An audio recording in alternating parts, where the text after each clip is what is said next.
नमस्कार, स्वागत है आपका 99 न्यूज में। इस वक्त आपके साथ मैं हूं दीपाली श्री। सीधे बढ़ते हैं खबरों की ओर।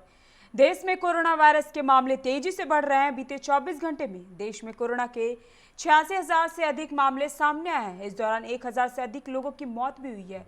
हालांकि देश में कोरोना से ठीक हुए लोगों की संख्या 52 लाख से अधिक हो गई है, जो राहत की बात है। केंद्रीय स्वास्थ्य मंत्रालय के ताजा आंकड़ों के मुताबिक देश में पिछले 24 घंटे में कोरोना वायरस के 86,821 मामले सामने आए हैं। इस दौरान देश में कोरोना से मरने वालों की संख्या 1,181 रही। देश में कोरोना वायरस के अब तक कुल 63,12,585 मामले सामने आ चुके हैं। फिलहाल देश में कोरोना के 9,40,705 सक्रिय मामले हैं। 24 घंटे में झारखंड में कोरोना के 1,108 नए मामले मिले हैं। इसमें सिर्फ रांची में ही 507 संक्रमित मिले हैं। रांची जिले से अब तक 19,097 संक्रमित मिल चुके हैं और 15,078 स्वस्थ भी हो चुके हैं। झारखंड में कोरोना को हराकर स्वस्थ होने वाले मरीजों की संख्या अब 71,342 हो गई है। मरीजों के स्वस्थ होने की बढ़ी दर के बीच अब राज्य में 11,577 सक्रिय मरीज रह गए हैं। इसी तरह राज्य में 85% मरीज कोरोना को मात देकर स्वस्थ हो चुके हैं। राज्य में बुधवार को भी 1,318 मरीज स्वस्थ हुए हैं।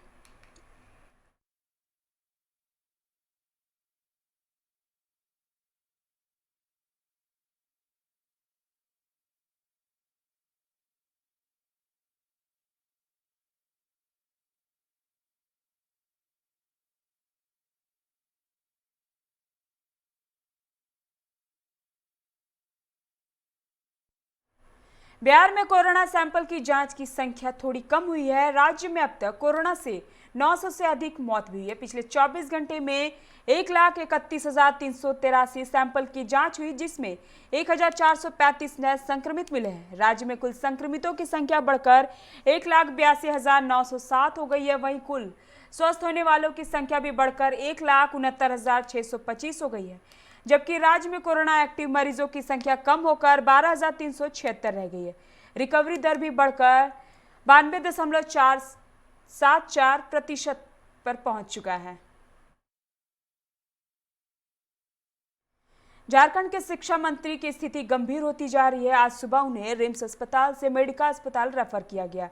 ऑक्सीजन लेवल भी 90 से 95 के बीच रह रहा है। गंभीर स्थिति को देखते हुए बुधवार को उन्हें एक यूनिट बी पॉजिटिव ग्रुप का प्लाज्मा भी चढ़ाया गया था।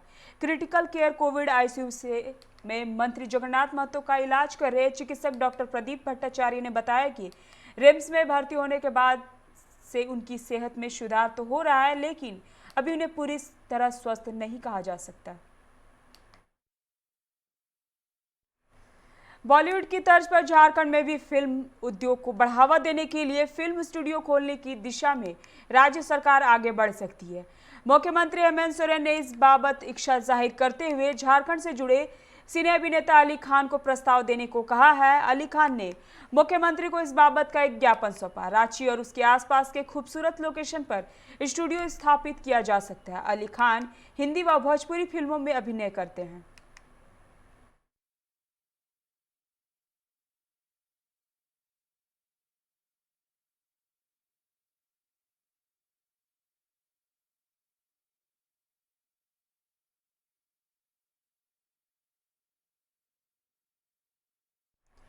राष्ट्रीय मजदूर कांग्रेस इंटक के प्रदेश महासचिव सह कांग्रेस नेता शेख गुड्डू ने एक प्रेस वार्ता कर अपने समर्थकों को झूठे केस में फंसाने के आरोप लगाते हुए प्रशासन से मामले में निष्पक्ष जांच करने की गुहार लगाई है। शेख ने कहा कि इस क्षेत्र में जब भी कोई आपराधिक घटनाएं होती है, एक साजिश के तहत हमारे कार्यकर्ताओं को झूठे केस में फंसा दिया जाता है। प्रशासन इस मामले में निष्पक्ष जांच करे, नहीं तो आंदोलन होगा।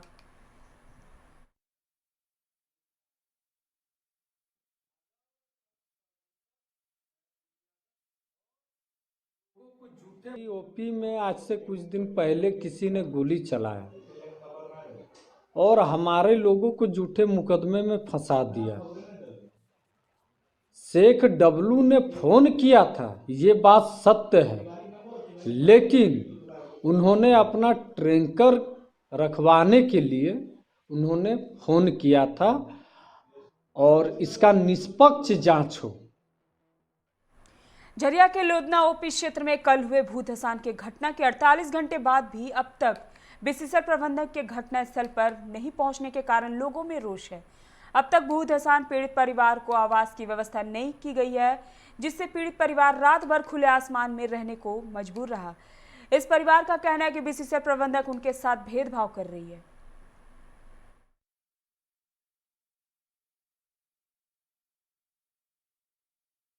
है ना, देखिए पूजाओं बोला क्या बोला है कि हम लोग यहाँ खाली कर दीजिएगा, खाली कर दिया, अथी करेंगे और उसके बाद करके चल दिए।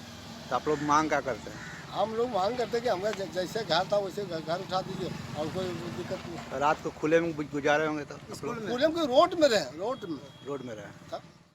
जिला यातायात पुलिस ने गुरुवार को श्रमिक चौक के समीप गया पुल के नीचे सड़क पर बने गड्ढों को स्टोन डस्ट से भरने का कार्य कराया, जिससे कि उक्त मार्ग पर यातायात और वाहनों का परिचालन सुगम हो सके।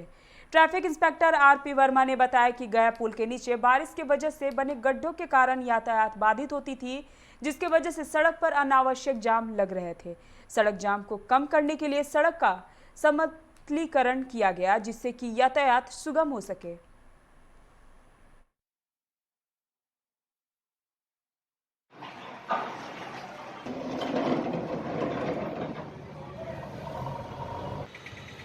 पुल में बारिश के कारण गड्ढा हो गया था, तो जेसीबी से लेकर उसको प्लेन कर दिया गया, क्योंकि गाड़ी का संख्या बढ़ा हुआ है। उसको देखते हुए उसको प्लेन करवा दिया गया है कि गाड़ी का आवागमन सही तरीक़ा से हो जाए और कोई जाम में नहीं फंसे। इसके लिए हम लोग प्रयास किए हैं, जेसीबी बुलवा करके उसको हम लोग प्लेन करवा दिए।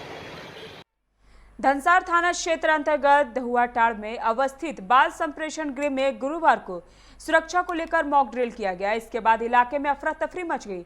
बाद में मामला स्पष्ट होने पर लोगों ने राहत की सांस ली। बताया जाता है कि बालू सुधार गृह में सुबह सवेरे दमकल और पुलिस की गाड़ियों का काफिला देखकर प्रतीत हुआ कि कोई बड़ी घटना घटी है। बाद में स्पष्ट हुआ कि बाल संप्रेषण गृह में आज आकस्मिक घटना को नियंत्रित करने तथा सुरक्षा और सुधार की संभावना को तलाशा गया, जिसके लिए वरीय अधिकारियों के निर्देश पर एक मॉक ड्रिल का आयोजन किया गया था। मैंने एक अतिरिक्त भार मुझे मिला है। मैं झारखंड राज्य के तमाम संप्रेषण गृह और विशेष गृह का मैं नोडल पदाधिकारी हूं। इसी के तहत सुरक्षात्मक जो कार्य है और आने वाले समय में जो सुधार के भी जो कार्य होंगे उसमें भी मेरा योगदान रहेगा। और हम चाहेंगे कि संप्रेषण गृह और विशेष गृह जितने भी झारखंड के हैं उनमें ऐसे सुधार लाए जाएं अगले कुछ महीनों के अंदर कि हम इसे अंतर्राष्ट्रीय स्तर पे अंकित करें। धनबाद के रणधीर वर्मा चौक पर दलित मंच के द्वारा उत्तर प्रदेश के हाथरस में हुए बलात्कार मामले में दोषियों को फांसी देने की मांग करते हुए विरोध प्रदर्शन किया गया। मंच के जिला संयोजक संतोष कुमार ने कहा कि हाथरस एक बेटी के साथ दुष्कर्म के बाद हत्या की गई है। बलात्कारियों ने लड़की के जीभ, गर्दन, रीढ़ की हड्डी तोड़ दी है। अंततः 14 दिनों के संघर्ष के बाद वह युवती जिंदगी की जंग हार गई। इस जघन्य अपराध पर यूपी पुलिस चुप है। हजरत में जो मनीषा वाल्मीकि के साथ जो घटना हुआ, ये देश के लिए शर्मसार है। और जब से भारतीय जनता पार्टी की सरकार केंद्र में आई है, यूपी में आई है, देश में महिलाएं और बच्चियां असुरक्षित हैं। ये नारा देते हैं बेटी पढ़ाओ बेटी बचाओ, लेकिन जो यूपी में मनीषा वाल्मीकि के साथ घटना हुआ, जिस तरह उसके बलात्कार किया गया, उसका पैर तोड़ा गया, उसका जीभ काट लिया गया, आज पूरे देश में ये चुनौती है ये तमाम बलात्कारियों का।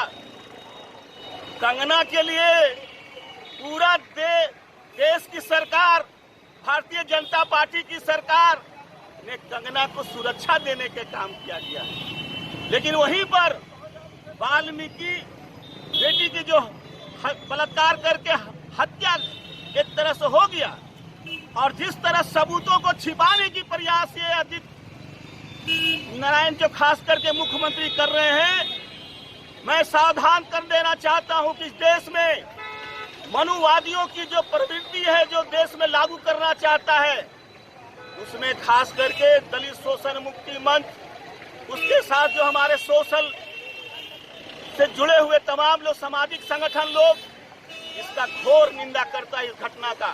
क्या मांग करते हैं बलात्कारियों से? मांग करते हैं कि जिस तरह बलात्कारियों को जो है अविलंब फांसी दिया जाए, या सारे आम लोगों ये बलात्कारियों को फांसी।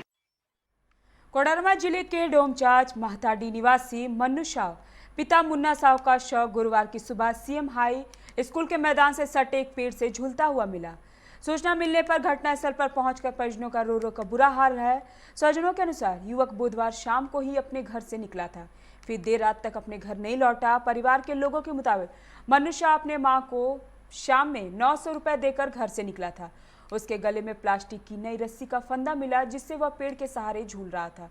पुलिस मामले की छानबीन करने में जुट गई है।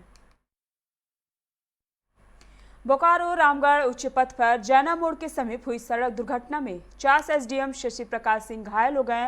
हालांकि चोट गंभीर नहीं है। वहीं उनके साथ गाड़ी में सवार उनके और एक संबंधी को भी चोट लगने की सूचना मिली है। घटना बुधवार देर रात की बताई जा रही है। सड़क पर अचानक आए जानवर को बचाने के दौरान उनकी गाड़ी पेड़ से जा टकराई, जिससे वाहन क्षतिग्रस्त हो गई है। इसके बाद उन्हें बीजीएच ले जाया गया और भर्ती करा दिया गया है। दुर्घटना की पुष्टि जरीडीह पुलिस ने की है।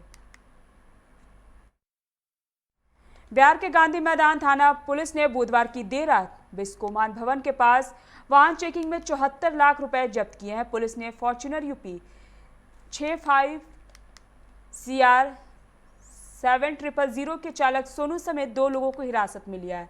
पूछताछ में चालक सोनू ने बताया कि सासाराम के होटल कारोबारी संजय कुमार सिंह पटना आए थे, वे रास्ते में ही उतर गए। फिलहाल इसकी जानकारी मुझे नहीं है। गाड़ी में एक राजनीतिक दल का झंडा बैनर भी मिला है। सूत्रों का दावा है कि संजय सिंह से एक MLC ने टिकट दिलवाने के लिए रकम मंगवाई थी। वो MLC कौन है, इस बाबत पुलिस, चालक व एक अन्य से पूछताछ की जा रही है। चुनाव घोषणा के बाद पहली बार पटना पुलिस ने कार्रवाई की है।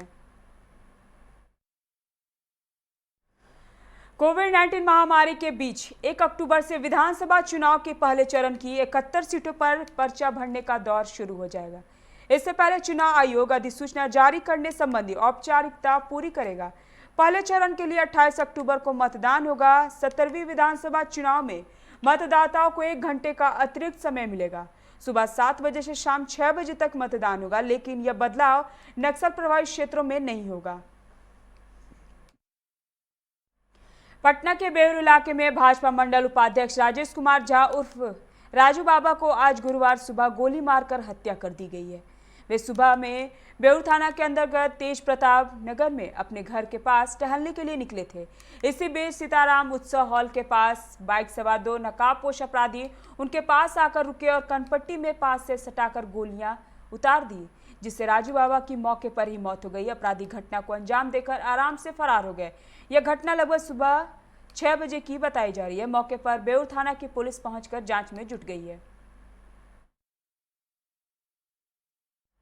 रफीगंज में हाथरस सामूहिक दुष्कर्म मामले के लोगों में आक्रोश है। लोगों ने देर शाम कैंडल मार्च निकालकर बलात्कार के सभी आरोपियों को फांसी देने की मांग की है।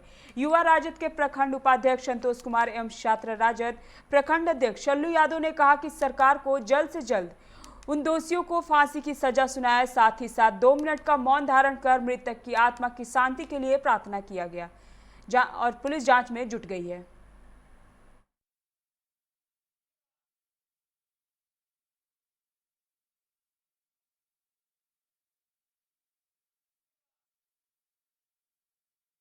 यह घटना बहुत ही निंदनीय है। सरकार बड़े बड़े वादा करती है कि महिला सुरक्षा का मामला हो या बेटी पढ़ाओ बेटी बचाओ का मामला हो, यह बिल्कुल ही निंदनीय है। और सरकार से हम मांग करते हैं कि फास्ट ट्रैक कोर्ट का गठन हो और इसमें कोई सुप्रीम कोर्ट में अपील नहीं हो, कोई कोर्ट में अपील नहीं हो, सीधे हम फांसी की मांग करते हैं। केंद्र सरकार के कॉमर्शियल माइनिंग सहित मजदूर विरोधी नीति लागू करने के विरोध में संयुक्त श्रमिक संगठन ने कथारा महाप्रबंधक कार्यालय समेत प्रदर्शन किया।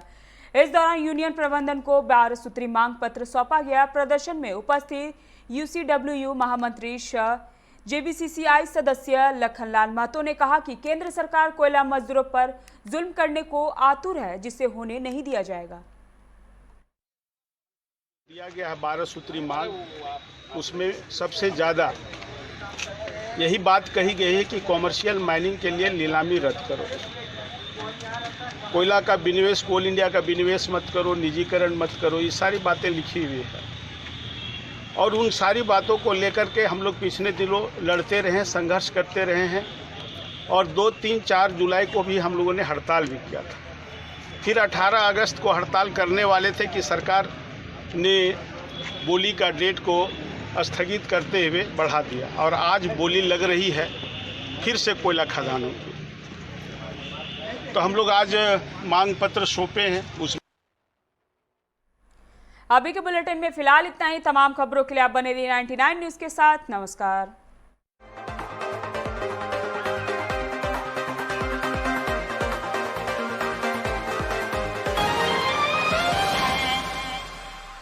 As we know